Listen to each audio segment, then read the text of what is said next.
Roger, we've known each other for a long time, and actually, just before you walked in, I was thinking, is this the last time I'm going to speak to you? Is this the last time this is going to be an interview between, the two of us for Eurosport? This is quite emotional, not just for you, but also for me. So please excuse me if I start crying.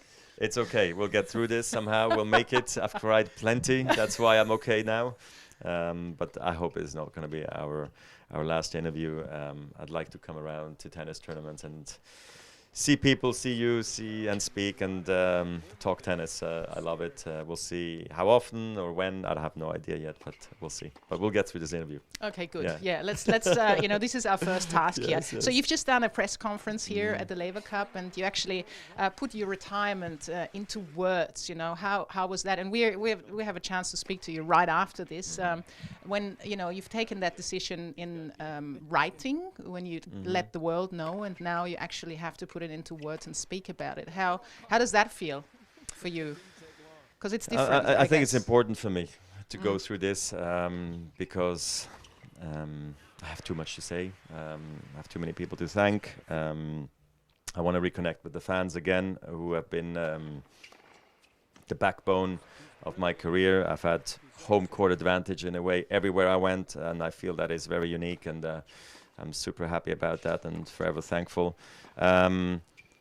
I also, when I announced it, I wanted to have a chance to be around and not just be a ghost, really, announce it and just go about and disappear. I mean, it was not easy because I didn't want to fabricate moments as well, and the Laver Cup allowed me to be here, to be around the team, maybe potentially try to play as well, but really also spend time with the guys again, be part of the tennis family, community.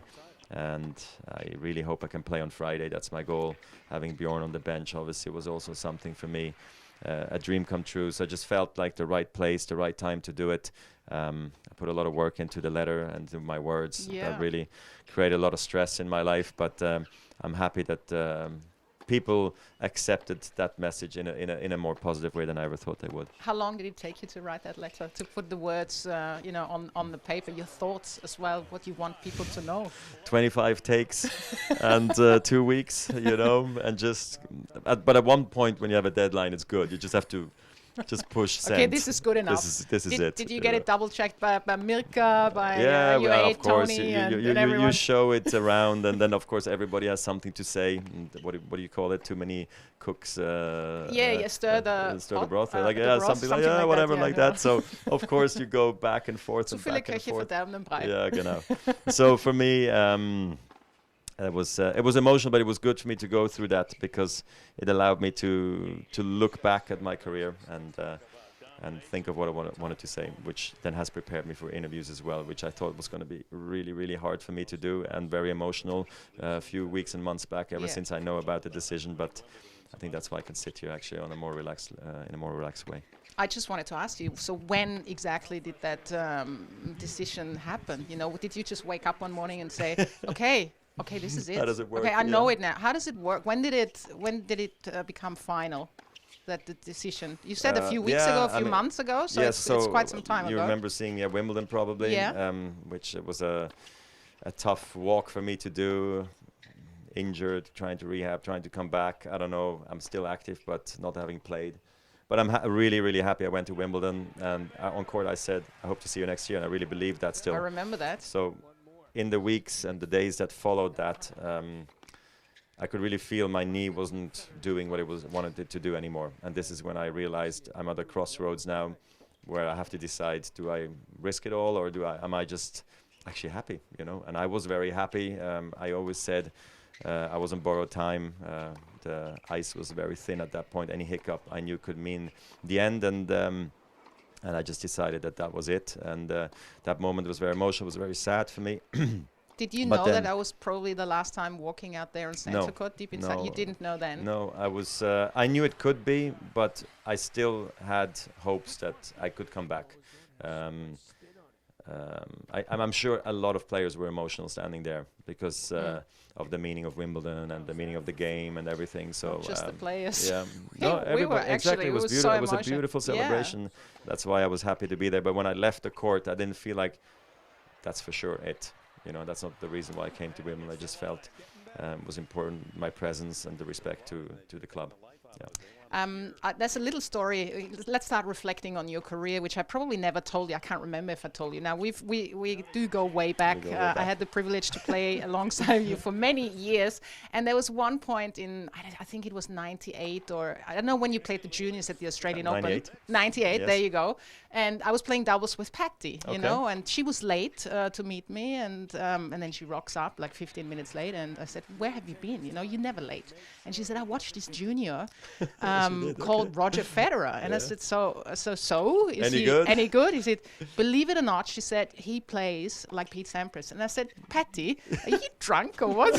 What's wrong with you?" I did not believe her, and there you go. She saw it then, and I just wanted to tell you that story. That's a long way. Yeah. But Mirka had a similar situation where she saw me play club tennis, and she saw like, "Well, this guy, what? He's apparently a new superstar tennis player here in Switzerland." I don't think so. He's behaving too bad for that. But I have a lot of those moments where people saw me play. I was a rough diamond. I was still breaking a few records here and there, yelling out. Things we're not so sure yet there. But if you're reflecting now onto your career, you know, it's been such a successful career. Like, what are you most proud of? Like, not just only in terms of tennis, but as a human being as well. Because I feel like when you reflect, you don't define yourself just on what success you've had as a person. I feel like since my announcement, I was expecting the classic, you know, whatever, great career, won a lot of matches, won this, won that. But it was also very much based on who I am, who I was, what I represent for the game. And that I appreciate, because I'm very down to earth, I think. Try to be as normal as possible, as authentic as possible, and I always try to stay the same way for as long as possible. Not an easy thing to do in the public eye, to be honest, because there's cameras more and more now, and it's hard to escape private moments, you know. But I feel I've managed that part really well, and to stay happy throughout, to be in that public eye. Of course, I was really, really excited again going away from that public eye and just going home and being with my family, being with my friends. Yeah. For me, that meant everything, and I needed that balance between then jumping back into the mix and say like, okay, here is the Roger Federer, the tennis player again.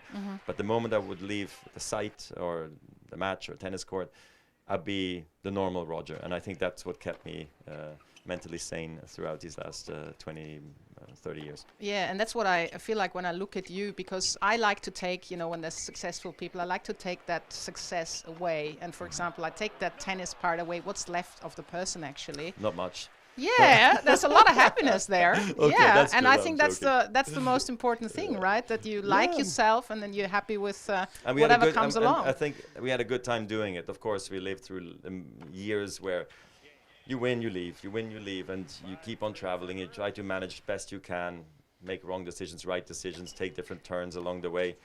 And then all of a sudden, bang, you're 25 or something, and you realize, I don't know how much more I have left, you know, in the game. In '08, when I didn't feel so well at the beginning of the year, I went skiing, and I haven't skied since because I thought I was at the end of my career, you know, potentially in 3, 4, 5 years. So I stopped skiing, and I haven't skied in 15 now we have to go 15 see years, with the knee how it goes with the skiing. Of course, that's my big wish with the kiddies, you know. But for me, that's the moment when I said I have to start savoring and celebrating victories more.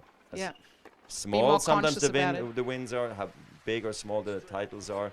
You never know it's going to be your last. Not that you have to live your life like this, but at least take a split second more, 5 minutes more here, an hour more here, a day more here, a week more here, and just all that, you can then start enjoying the process way more. And I had a wonderful last 10, 15 years of my career. Is that did that just come up, you know, on your own, that your process of thinking was like that, or did somebody actually tell you stay in the moment, think about it, I think it was more enjoy it? I think it was really a lot with the team, and especially Mirka, because no problem when you're young, you know, pack up, go, and organize, bang, bang, bang. Yeah. You have to do it to make the most of it and ride the wave, you know, of success. But at some point you realize well, I mean, it's fun, but winning alone is a little empty. You know, you need a little bit more to it. And can we not stay here tonight, have dinner with our friends who were here? Doesn't matter if it was one person who was here or 15, but let's have a nice dinner and let's take the time, and then we leave in the morning. Yes, it's a big compromise of preparation for the next event, but I think it's worth it. And it was worth it, and I could really feel now, for the last few years, we have made so many wonderful friends around the world, but also stayed in touch with great friends in Switzerland that having been hurt or now retirement doesn't feel so scary, because I know there's going to be loads of people that we're looking forward to see now. Oh, I'm sure. I'm not worried about that at all. Let's go back to some tennis moments. You know, you played some amazing matches, and I know it's hard to pick out one, but which match are you the most proud of, and where you feel like you played the best tennis ever? You gotta give me one. I know it's difficult. I just said in the general press conference. Yeah, I don't want that. I want this is the two of us now. No, but what I said is I haven't really gone back. So like, okay, let me look through the list and say like, this is the one that gets the star on the side. But you remember everything from. For me, special is the U.S. Open finals against Leighton Hewitt, where I win 6-love, 7-6, 6-love. It doesn't happen like this in Grand Slam finals that you take off like that first set, little wobble in the second set, but then you dominate in the third again. For me, that match was perfect. I was on top of the world. I think it was my third slam. World number one, showed the world that I was a deserving world number one at what level. And it was against a guy who I respect so much, and hope I see him again soon. But I really struggled early on in my career, and then to end up there, for me, felt like a perfect storm, you know, and I feel like if I look back, I would almost like to play that match again. The biggest heartbreak on a tennis court? Probably Wimbledon 2008, just because the way it ended in the darkness was Rafa. There was so much on the line. It needed a winner, and it went his way, and that was heartbreak, Yeah, that was just an amazing rivalry. Now, just one word on the Laver Cup this weekend. I mean, this is the last dance. You know, you put a request in with Bjorn that you want to play doubles, right? How excited are you about that? You're gonna be super nervous, right, going in there? And who do you want to play with? Of course, I'm nervous. People don't think I am, but I haven't played forever. I hope my level is going to be somewhat okay. My God, you know, people probably expect me to play super top normal level, but that's not going to happen. So I really just hope it's going to be somewhat that's okay. Sure, I can't play singles. That's also one of the reasons there was no way I was going to play Basel. For me, it's just too much for the body right now. I had to start slowing things down as well once I realized that that my career was coming to an end. Of course, I'd love to play with Rafa. We'll see if it's going to happen. We'll speak to Bjorn and Rafa about it. I think it would be a beautiful moment, two rivals getting together at the very end and having that one more match together on the same side is going to be very special. And did you ask me one more question? No, like that's it. But if you want to say something, if you want to, I feel like there was maybe something else. But anyway, so I'm really looking forward to the weekend, and well, we can't wait. Having Bjorn Borg on the bench as well is going to be so cool. So nice spending time with him again and everybody on the team. So it's going to be special. So having Novak there, Andy there, the youngsters, Tsitsipas, Nori Berrettini. It's going to be great. I'm really looking forward to it. I think this is going to be the biggest weekend in some of the greatest players. So awesome. Don't forget this one, or you can pass it on to someone if you want to. I mean, maybe down the road I will have to.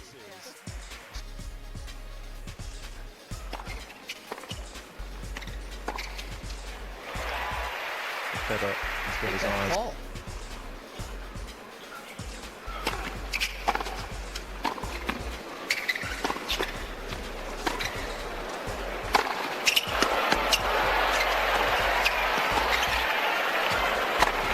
Well, it's a point that Hewitt's famous for, retrieving an impossible situation.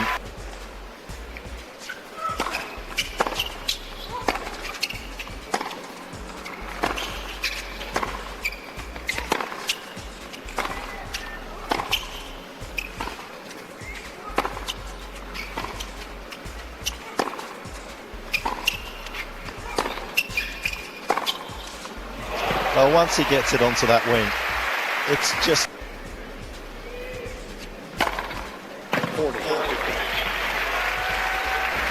He's been burned repeatedly. Game. His 11th ace, and Federer takes another step towards his first ever US Open title.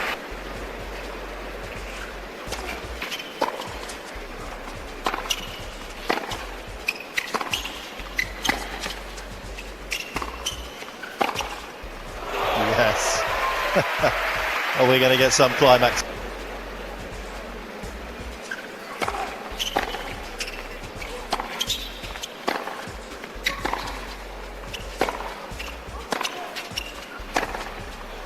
The last #1 seed to win this title back in '96 when Pete.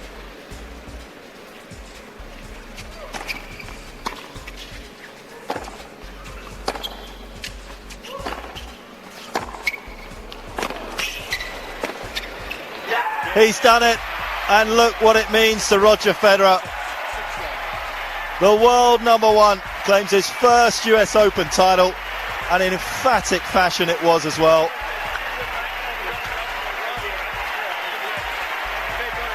And a lovely embrace, not just in Federer's camp, but by Leighton Hewitt, generous in defeat. And as Hewitt said, too good, mate. And that's exactly what Federer was.